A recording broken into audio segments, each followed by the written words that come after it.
KTV news కి స్వాగతం. బులెటిన్ల ముందుగా హెడ్లైన్స్ చూద్దాం. వైద్యులు సేవా దృక్పథాన్ని అలవర్చుకొని సమాజంలో మంచి పేరు ప్రఖ్యాతులు సంపాదించాలని జనసేన ఎమ్మెల్సీ పిడుగు Hariprasad.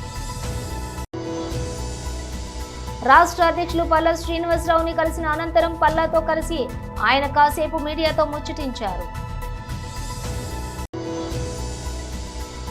Minimum pension, higher pension సమస్యలపై విశాఖ జిల్లా గాజువాకలో జరిగిన సభ.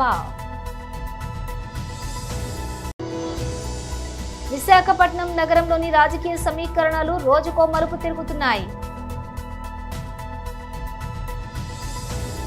విశాఖపట్నం నగరంలోని రాజకీయ సమీకరణాలు రోజుకో మలుపు తిరుగుతున్నాయి. ముఖ్యంగా జీవీఎంసీ మేయర్ పీఠం కోసం కూటమి ప్రభుత్వం వైసీపీ మధ్య ఉత్కంఠత పెరుగుతోంది. టీడీపీ జనసేన కలిసికట్టుగా మేయర్పై అవిశ్వాస తీర్మానం పెట్టి వైసీపీకి అడ్డుకట్ట వేసేందుకే ప్రయత్నిస్తున్నాయి. అయితే దీనిని తిప్పికొట్టేందుకు వైసీపీ కూడా వ్యూహాత్మకంగా ముందుకెళ్తోంది. టీడీపీ జనసేన మేయర్ను పదవి నుంచి తప్పించే ప్రయత్నాలు చేయగా వైసీపీ అధిష్టానం బొత్స సత్యనారాయణను రంగంలోకి దించింది. ఈ నేపథ్యంలోనే ఆయన వైసీపీ కార్పొరేటర్లతో భేటీ అయ్యారు. టీడీపీ వలసలకు అడ్డుకట్ట వేయడానికి మేయర్పై అవిశ్వాస తీర్మానం నెగ్గకుండా పక్కా వ్యూహాలను రచిస్తున్నారు. ఇటీవల వైసీపీని వీడిన కార్పొరేటర్లను తిరిగి ఒప్పించేందుకు బొత్స నడుం బిగించారు. మేయర్ పై అవిశ్వాస పరీక్ష రోజుకు ముందుగా వైసీపీ కార్పొరేటర్లను ప్రత్యేక క్యాంపులకు తరలించే ప్రణాళికను సిద్ధం చేస్తున్నారు. మేయర్ సీటును కాపాడేందుకు అన్ని రకాల ప్రయత్నాలు చేయాలని పార్టీ నిర్ణయించుకుంది. దీంతో కొత్తగా క్యాంపు రాజకీయాలకు వైసీపీ ముందడుగు వేసి తమ కార్పొరేటర్లను కాపాడుకునే పనిలో ఉన్నారు. మరోవైపు కూటమి నేతలు తమకి అవిశ్వాస తీర్మానానికి సరిపోయే సభ్యులు ఉన్నారని, ఖచ్చితంగా గ్రేటర్ విశాఖ పీఠం కైవసం చేసుకుంటామని ధీమా వ్యక్తం చేస్తున్నారు.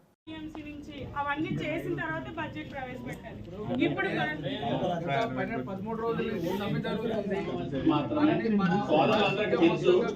తెలిసినా కూడా ఎందుకంటే ఇది వర్కర్లకు మీరే దిక్సూచని. వర్కర్లకు మనందరం కూడా కార్పొరేషన్ లో ఉన్న ప్రతి కార్పొరేటర్ కానీ మేయర్ దగ్గర నుంచి అందరం కూడా వర్కర్స్ న్యాయం చేయాలనే చూస్తాం. కాబట్టి ఇది ఓన్లీ బడ్జెట్ సమావేశం కాబట్టి బడ్జెట్ గురించి మాట్లాడితే బాగుంటుందని మా కమ్యూనిస్ట్ పార్టీలు అంటారు. ఈ కమ్యూనిస్ట్ పార్టీ కేరళలో చేతులు ఎంత ఉంది, ఇక్కడ ఎంత ఉంది అడగండి.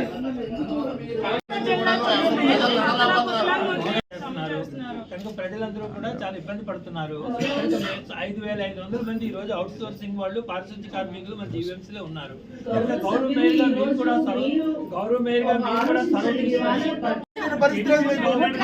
మీరు కానీ కమిషనర్ గారు కానీ ఎప్పుడైనా చర్చలు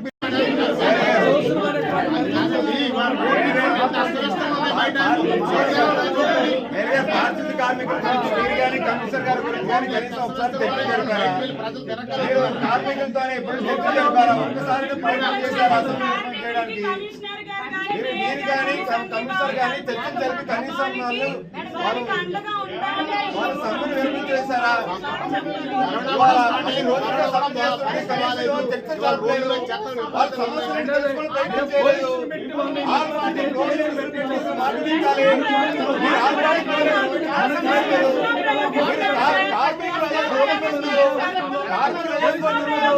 వాటిని కప్పబడుతూ ఉన్నాయి, వాటి అస్తవ్యస్తం ఉన్నాయి, వాటిని చెత్తమయం అయిపోయింది.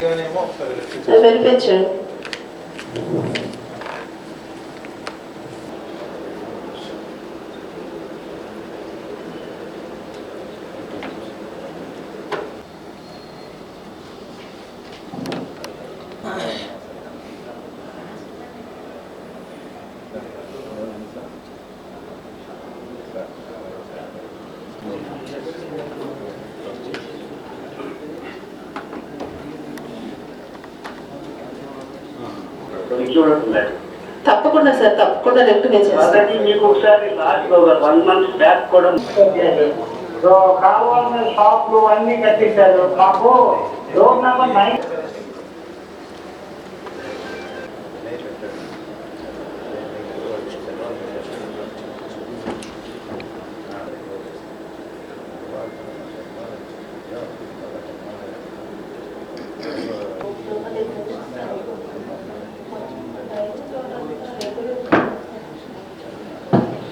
ఎంతో మంది పడిపోయింది. ముందు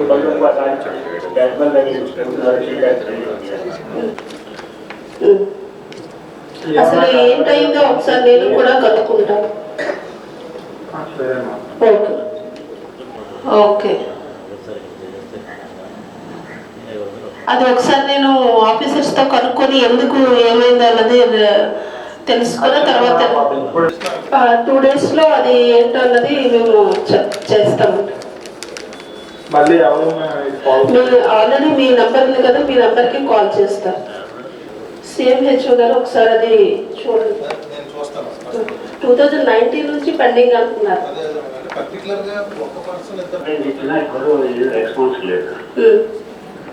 సార్ తప్పకుండా అంటే ఆ చెట్టు అన్నది రిమూవ్ చేయాలంటారా? మనం లాస్ట్ బస్ స్టాప్ ఏరియాలో మాకు అక్కడ యోగా పార్క్ యువతల రోడ్డు మొత్తం పాడైపోయి ఖర్చులు పడిపోతున్నారు జనాలు. సచివాలయం నంబర్ చెప్తారా? సచివాలయం నంబర్ అంటే అదే మన స్కూల్ ఉంటుంది కదా, మున్సిపల్ స్కూల్, అదే ఓకే చెప్తా ఉన్నాము.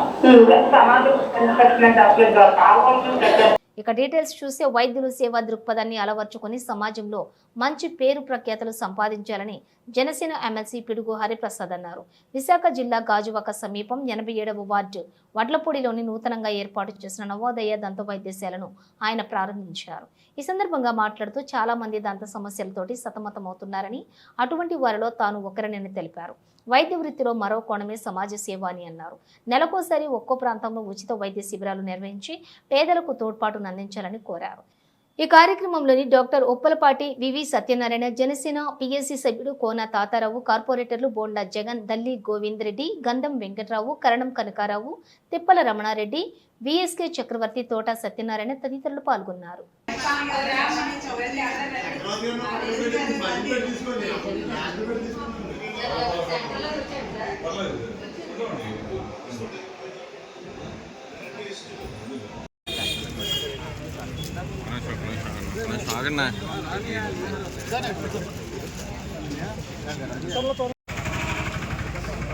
కొంచెం గురుగారు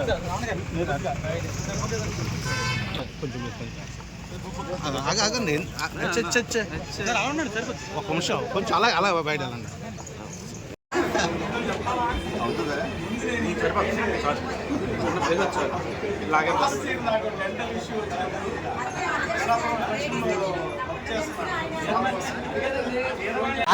మాట్లాడరా? Hello hello hello 1 2 3 1 2 3 4.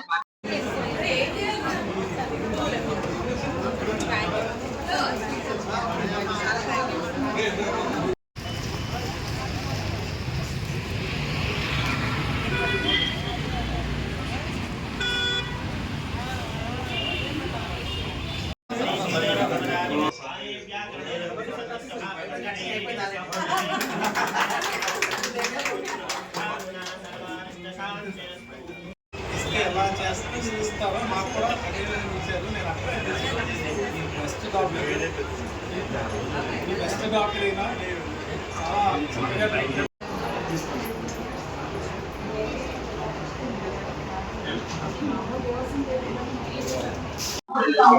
ప్రస్తుత రోజుల్లో ఓరల్ హెల్త్ కూడా చాలా ముఖ్యం. ఎందుకంటే mouth is gateway of body అంటారు. మనం ఆహారం ఏం తీసుకున్నా నోటి ద్వారానే తీసుకుంటాం కాబట్టి నోటిలో దంతక్షయం రావడానికి చాలా ఎక్కువ అవకాశాలు ఉంటాయి. దంతక్షయం వల్ల మన మామూలుగా మన సహజమైన హెల్త్ పాడవుతూ ఉంటుంది. అందుకనే దంత వైద్యం పట్ల జాగ్రత్తగా ఉండాలి. ఈ రోజున ఇక్కడ ప్రారంభించిన Navodaya dental hospital doctor Shiva నిర్వహిస్తున్నారు. ఇక్కడికి రావడానికి ముందు నేను శివకి పేషెంట్. గత సంవత్సరం నాకు డెంటల్ ప్రాబ్లం వచ్చినప్పుడు అప్పుడు నేను పిఠాపురంలో జనరల్ ఎలక్షన్లో ఉన్నాను. నేను నా మిత్రుడి ద్వారా ఆయన బంధువు అవుతారు. మిత్రుడికి ఫోన్ చేస్తే రండి నేను చూస్తానన్నారు. వచ్చాను. జస్ట్ 10 minutes లో నా ఇబ్బందిని ఆయన సాల్వ్ చేశారు. ఒక దంతం ఇబ్బంది పాడవుతుంది, దాన్ని క్లీన్ చేస్తాను, మీకు పెయిన్ అది తగ్గుతుంది, క్యాప్ వేస్తాను అన్నారు. 10 నిమిషాలు చాలా స్మూత్ గా, ఏంటి నాకు వైద్యం నిజంగా ఏం చేశారా లేదా అన్న ఒక సందేహం వచ్చే విధంగా ఆయన ఆ రోజు ట్రీట్మెంట్ చేశారు. మొత్తం 2 రోజుల్లో 20 నిమిషాల్లో ఇదైపోయింది. చాలా సేవాభావం ఉన్న డాక్టర్ గారు. నేను ఇందాక ఈ ప్రారంభోత్సవం సందర్భంగా ఆయనకు ఒక మాట చెప్పాను. ఇక్కడ కూర్చొని వైద్యం చేయడంతో పాటు నెలకో 2 నెలలకో 3 నెలలకో మీకు కుదిరినప్పుడు పేద ప్రజలు ఉండే చోటకు వెళ్ళి ఉచిత దంత వైద్య శిబిరాలు నిర్వహించవలసిందిగా కోరాను నేను ఆయన్ని. ఆయన అందుకు అంగీకరించారు. ఈ సందర్భంగా ఆయనకి కృతజ్ఞతలు తెలుపుతున్నాను. ఈ రోజున ఇక్కడికి వచ్చి ఈ కార్యక్రమాన్ని విజయవంతం చేసిన ప్రతి ఒక్కరికి పేరు పేరున ధన్యవాదాలు తెలుపుతూ మీడియా మిత్రులకు కూడా నా హృదయపూర్వక నమస్కారాలు తెలియజేస్తాను. నవోదయ డెంటల్ హాస్పిటల్ గౌరవనీయులైన హరిప్రసాద్ గారి చేతుల మీదుగా చాలా గొప్పగా ఘనంగా ఓపెనింగ్ జరగబడింది. దీనికి విచ్చేసిన పెద్దలందరికీ నా పాదాభివందనం. ముఖ్యంగా అందరికీ నా పాదాభివందనాలు. ఈ హాస్పిటల్ పెట్టిన ముఖ్య ఉద్దేశం అందరికీ మంచి దంత వైద్యం అందించాలనే తపనతో ఈ హాస్పిటల్ని ఇలా ఈ రోజున ఓపెన్ చేయబడింది. దీనికి అందరి సహాయ సహకార్యాలు నాకు ఇవ్వాలని మనస్ఫూర్తిగా కోరుకుంటున్నాను.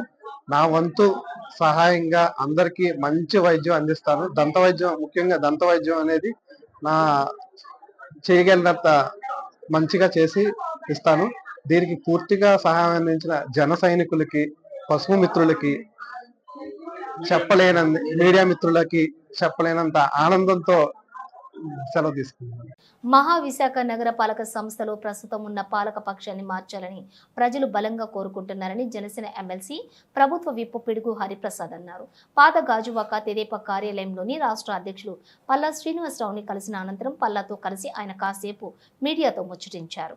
రాష్ట్రంలోని కూటమి ప్రభుత్వం పాలన సాగిస్తున్న నేపథ్యంలో పట్టణాలు అనేవి అభివృద్ధి దిశగా రాణించాలంటే అక్కడ అధికార పార్టీ పాలన సాగించాల్సిన అవసరం ఎంతైనా ఉందన్నారు.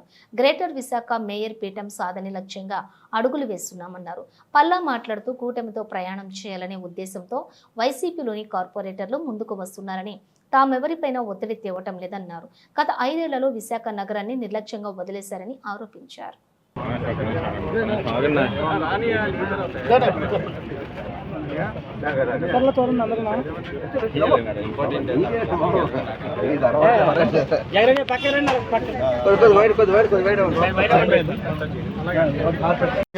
ప్రభుత్వాలు మారంగానే లోకల్ బాడీస్ లో కూడా పాలక పక్షాలు మారుతూ ఉంటాయి. అందులో భాగంగా ఇక్కడ పాలకపక్షాన్ని మార్చాలని ప్రజలు బలంగా కోరుకుంటున్నారు. అదేవిధంగా గతంలో పాలకపక్షంగా అయితే వైఎస్ఆర్సీపీలో ఎవరైతే ఉన్నారో వాళ్ళందరూ కూటమి వైపు చూస్తున్నారు. పాలన మంచి పరిపాలన కూటమి ప్రభుత్వం అందిస్తుందన్న ఉద్దేశంతో రాష్ట్రంలో కూటమి ప్రభుత్వం అధికారంలో ఉంది కాబట్టి లోకల్ బాడీస్ లో కూడా అదే పక్షాలు అధికారంలో ఉంటే అభివృద్ధి మరింత వేగంగా జరుగుద్దన్న ఉద్దేశంతో ఇటువైపు మొగ్గు చూపుతున్నారు. మేము కూడా ప్రజల అభిష్టానికి అనుగుణంగా ముందుకెళ్తున్నాం. కార్పొరేటర్లు టచ్ లో ఉన్నారు. తప్పకుండా కూటమి పాలకపక్షం కార్పొరేషన్ లో ఏర్పాటు అవుతుంది. ఆవిర్భావ సభ మీ అందరికీ తెలిసిందే, గ్రాండ్ సక్సెస్. అనుకున్న దానికంటే ఎక్కువ మంది ప్రజలు వచ్చి ఆ సభని ఆశీర్వదించారు. జనసేనకి ప్రతి ఏటా పద్ధతులు మారకుండా ఒకే రకమైన పద్ధతి అవలంబిస్తూ ఉంటుంది. ఇప్పుడు ప్రస్తుతం కూటమిలో భాగస్వామ్యంగా ఉన్నాం కాబట్టి ముందు పరిపాలన మీద కాన్సన్ట్రేషన్ చేస్తున్నాము. చంద్రబాబు గారి నాయకత్వంలో ముందుకు వెళ్తున్నాము. ప్రజలకి ఏదైతే వాగ్దానాలు చేశామో ఆ వాగ్దానాలన్నీ నెరవేర్చే విధంగా ప్రజెంట్ కృషి జరుగుతుంది. ఆ తర్వాత పార్టీ అంతర్గతంగా మార్పులు చేర్పు చేస్తాం. తెలుగుదేశం బీజేపీతో ఒక అవగాహన, సంపూర్ణమైన అవగాహన ఉంది. ఎప్పటికప్పుడు నాయకులంతా కూర్చొని మాట్లాడుతున్నారు. చంద్రబాబు నాయుడు గారు, పవన్ కళ్యాణ్ గారు ప్రతి సందర్భంలోనూ మాట్లాడుకొని ఏ పరపక్షాలు లేకుండా సజావుగా సాగే విధంగా పదవులన్నీ పంపకం జరుగుతున్నాయి. మరి ఈరోజు మా ఆఫీస్కి జనసేన ఎమ్మెల్సీ గారు అయినటువంటి అలాగే టీడీపీ జనసేన కోఆర్డినేషన్ టీంలో ఉన్నటువంటి వాళ్ళు మీ అంతా కూడా ఈరోజు హరిప్రసాద్ గారు రావడం మాకు చాలా ఆనందంగా ఉంది. వారికి గాజువాక ప్రాంతంలో వాళ్ళు ఫ్రెండ్స్ ఒక డెంటల్ క్లినిక్ ఓపెన్ చేస్తుంటే దానికి రావడం జరిగింది. ఆ సందర్భంగా వారిని మేము ఇన్వైట్ చేస్తే ఇక్కడ రావడం జరిగిందని చెప్పి తెలియజేస్తున్నాను. వారితో చాలా మృదు స్వభావి, ఆయనతో మాట్లాడడానికి కూడా మాట్లాడాలనిపిస్తుంది ఇప్పుడు కూడా. సో వారికి ఈ సందర్భంగా నేను వచ్చినందుకు మనస్ఫూర్తిగా అభినందనలు, ధన్యవాదాలు తెలియజేస్తూ, అలాగే ఇంకా జీవీఎంసీ ఎలక్షన్ సంబంధించి మేము ఎవరిని కొట్టలే. అర్బన్ ఏరియాస్ లో అభివృద్ధి కోసం అధికారంలో ఉన్నటువంటి పక్షంతో మమేకమై ఉన్నటువంటి లోకల్ బాడీస్ ఉంటే అభివృద్ధి ఎక్కువగా చేసుకోవడానికి ఆస్కారం ఉంటుందని చెప్పేసి ఒక ఆలోచనతో ముందుకెళ్తున్నాం మేము. కనుక ఇక్కడ చాలా మంది అటు వైసీపీలో గెలిచి కూటమితో ప్రయాణం చేయాలనే ఉద్దేశం చాలా మంది ఉన్నారు. కొంతమంది బీజేపీలోకి వెళ్ళారు, కొంతమంది జనసేనలోకి వెళ్ళారు, కొంతమంది టీడీపీలోకి కూడా రావడం జరిగింది. అయితే ఇందులో మీరు అందరూ ప్రధానంగా మీ ద్వారా ప్రజలకు తెలియజేసేది, ఎవరిని కూడా మేము బలవంతం పెట్టట్లేదు. కేవలం విశాఖపట్నాన్ని అర్బన్ ఏరియాస్ లో గత 5 సంవత్సరాలుగా నెగ్లెక్ట్ చేసింది వైసీపీ ప్రభుత్వం, మేయర్ కింద ఉండి కూడా. కనుక ఈ ప్రాంతాన్ని బాగా అభివృద్ధి చేయాలి, ఇది ఫైనాన్షియల్ క్యాపిటల్ చేయాలనే ఒక ఉద్దేశంతో అటు ముఖ్యమంత్రి గారు, అటు అలాగే డిప్యూటీ సీఎం గారు కూడా ఆలోచన. దానికి కూడా స్థానికంగా ఉన్నటువంటి నాయకత్వం రావడం చాలా సంతోషం అని చెప్పేసి ఈ సందర్భంగా తెలియజేస్తున్నాను. అలాగే జనసేన మరి మన ఘనంగా ప్లేనరీ చేసుకున్నారు, వారికి సక్సెస్ అవునందుకు ఈ సందర్భంగా నేను మనస్ఫూర్తిగా అభినందనలు తెలియజేస్తాను. నమస్కారం. సమస్యల పరిష్కారం కోసం చేపట్టే ఉద్యమాలతో ప్రభుత్వాలు దిగి రావాల్సిందేనని all India national education committee అధ్యక్షులు కమాండర్ అశోక్ రావత్ అన్నారు. మినిమం పెన్షన్, హయ్యర్ పెన్షన్ సమస్యలపై విశాఖ జిల్లా గాజువాకలో జరిగిన సభలో ఆయన ముఖ్య అతిథిగా పాల్గొని మాట్లాడారు. ఐక్య ఉద్యమాల నేపథ్యంలో కేంద్రం దిగివచ్చి సమస్యలు పరిష్కరిస్తామని, ఆందోళన విరమించమని చెప్పిందని, అయితే ఇచ్చిన హామీని నిలబెట్టుకోకుండా కాలయాపన చేస్తోందని ఆరోపించారు. ఏ సమస్య అయినా ఒకేసారి పరిష్కారం కాదని, దానికి కొంత సమయం పడుతుందని అన్నారు. అంతా సంఘటితమైతేనే హక్కులను సాధించుకోగలమని పేర్కొన్నారు. కార్యక్రమంలో ఎన్ఎస్సీ నేతలు మంజునాథ్, సరిత, నార్కెడ్, శోభా ఆరుసు, నార్కెడ్ మంత్రి రాజశేఖర్, ఆదినారాయణ, రామారావు, ఊరుకోటి బాబురావు, ఏవిఎన్ఎం అప్పారావు, ఊరుకోటి అచ్చిలి నాయుడు తదితరులు పాల్గొన్నారు. इसलिए मैं बोल रहा हूँ, अगर मुझे हिंदी में बात कर रहा हूँ, कन्नड़ा में बात करो, या इंग्लिश में बात करो, या तमिल में बात करो, मैं बात कर सकता हूँ, लेकिन आपस में मैं तेलुगु में भी बात వల్లనే ఇప్పటి వరకు వాళ్ళు చెల్లించలేదు అని చెప్తున్నారు. సో ఇకపై మనం గొంతెత్తాం కాబట్టి 100% అష్యూరెన్స్ సార్ ఇస్తున్నారు. So, but do not be disappointed. Manjunath గారు కూడా సక్సెస్ అవుతుంది. కొన్ని సందర్భాల్లో మనం 4 రోజులు లేట్ అయినా ఏదో రూపంలో పోరాటాలు, ఉద్యమాలు అనేది తప్పనిసరిగా ఆ విధంగా చేయాలి. ఎప్పుడైతే అందరూ కూడా సీనియర్స్ అందరూ రోడ్ల మీద భారత్ అంటారు, ఇంకోటి అంటారు, అన్ని చెప్పడానికి బాగానే ఉంటాయి. కానీ సామాన్య మానవుడు కానివ్వండి, పేదవర్గాలు కానీ, కార్మికులు కానీ, కార్పొరేట్ హాస్పిటల్లో కానీ, ఆఖరి ప్రభుత్వ ఆసుపత్రుల్లో కూడా చాలా మంది. I also feel and more confident than anyone of you because I am with him like a shadow and it's going to come very short. Yes, very good. Thank you very much. If you are asking anything, we should realize how good we are. We are asking anything, we should know how good we are. Most of the time what we do, that we point mistakes at others. They are wrong, they are wrong, they are wrong. Did we ask all these years, 30 years, how wrong we were? How wrong we were. For example, in 1995, EFS 95 came. Did you all ask for 95 scheme? Did you all ask? ఎవరైనా 95 scheme That itself, when keeping silent itself is a big mistake, right? మనం చేసిన తప్పిదం. You have given me 25,000 rupees and kept quiet. How much? 22 years silently. You have given me 25,000 rupees, kept quiet for how many years? 22 years. 22 సంవత్సరాలు. Belongs to me now? Yes. This is exactly what government also did. From 1995 to till last 8 years, that is 22 years, nobody asked money. The government, they thought whole money belongs to us. ఇన్నాళ్ళు ఎవరు This is where the whole problem lies. This is the whole problem. I'm not saying it's a great mistake, but it is a mistake. But government has taken us for a ride, saying that वो लोग पैसा दिया, हम लोग भूल गया, हमारा पैसा है. Nation, it has got nothing to do with this because CPT is formed in 1952 and one from government, one from employer and one from employee. And who are these pensioners? We do not belong to these people at all. Pensioners are not there. Only 3 people are there. So please don't mention them. because that committee only discuss government represented by and employee and employer. Who's employer? Employee, who's employer? Who gives us the job? Who's employee? And union leader. Is there any history any union leader has done good to the staff? Okay, they are not. After when we retire, is there union leader is related to us? Employee is related to us? And government is related to us? This is exactly, please don't bring that. Let me be very clear. Let us understand. This is again another mistake we are making. Another mistake we are making, this is not fair.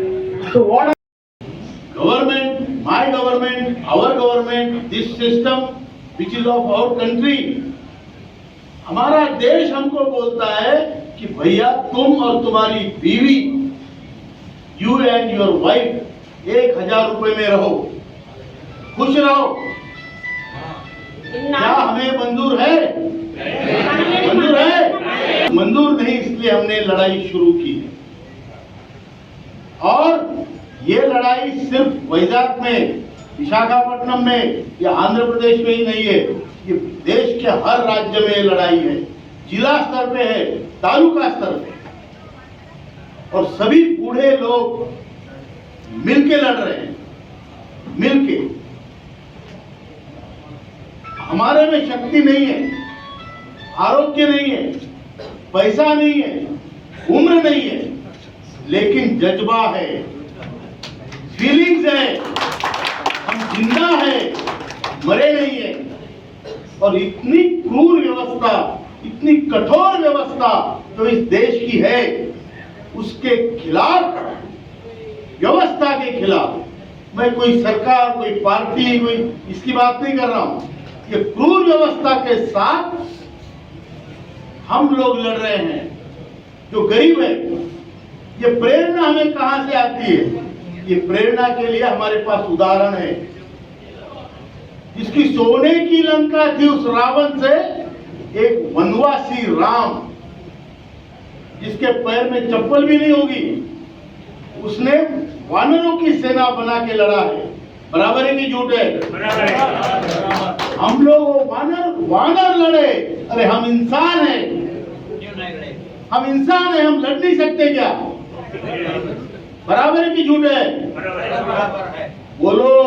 Parvathipuram పట్టణం police station head constable గా విధులు నిర్వహిస్తున్న K Krishnamurthy సామాజిక సేవలను గుర్తించి హైదరాబాద్ లో ఉన్న సామాజిక సాంస్కృతిక సేవా సంస్థ సేవా స్వర్ణనంది ఉగాది జాతీయ పురస్కారం ఆయనకు అందజేసిందని హెడ్ కానిస్టేబుల్ కృష్ణమూర్తి తెలిపారు. ఈ సందర్భంగా ఆయన మాట్లాడుతూ తన తండ్రి ఆశయం మేరకు ప్రతి నెల పేదలకు చేయూత అందిస్తూ చేస్తున్న సేవలకు ఈరోజు కార్యక్రమంలోని హైకోర్టు రిటైర్డ్ న్యాయమూర్తి డాక్టర్ జి చంద్రయ్య చేతుల మీదుగా పురస్కారం అందుకోవడం చాలా సంతోషంగా ఉందని తెలిపారు.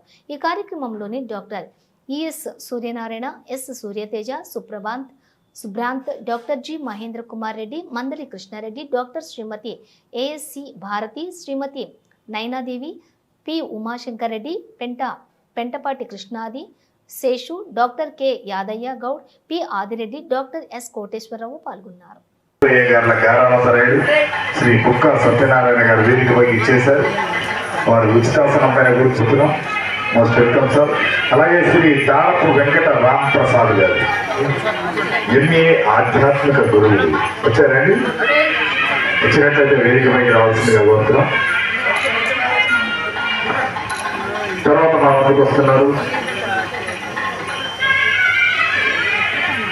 సత్యనారాయణ గారిని వేదికపైకి ఆహ్వానిస్తున్నాం. Please welcome sir.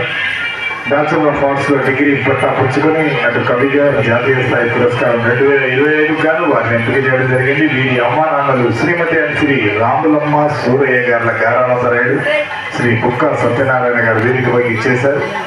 వారు ఉచితాసనం పైన కూర్చొని 25 అందుకోవాల్సిందిగా కోరుతున్నాం. Most welcome sir. అలాగే శ్రీ దారపు వెంకట రామ్ ప్రసాద్ గారు, శ్రీ దారపు వెంకట రామ్ ప్రసాద్ గారు, ఎంఏ ఆధ్యాత్మిక గురువులు వచ్చారండి. వచ్చినట్లయితే వేదికపైకి రావాల్సిందిగా కోరుతున్నాం. తర్వాత మా వద్దకు వస్తున్నాం. బులెటిన్ ముగించే ముందు హెడ్లైన్స్ మరోసారి. వైద్యులు సేవా దృక్పథాన్ని అలవర్చుకొని సమాజంలో మంచి పేరు ప్రఖ్యాతులు సంపాదించాలని జనసేన ఎమ్మెల్సీ పిడుగు హరిప్రసాద్. రాష్ట్ర అధ్యక్షులు పల్లా శ్రీనివాసరావుని కలిసిన అనంతరం పల్లాతో కలిసి ఆయన కాసేపు మీడియాతో ముచ్చటించారు. మినిమం పెన్షన్స్, హయ్యర్ పెన్షన్ సమస్యలపై విశాఖ జిల్లా గాజువాకలో జరిగిన సభ. విశాఖపట్నం నగరంలోని రాజకీయ సమీకరణాలు రోజుకో మలుపు తిరుగుతున్నాయి. ఏవీ బులెటిన్ డీటెయిల్స్ చూస్తూనే ఉండండి KTV న్యూస్.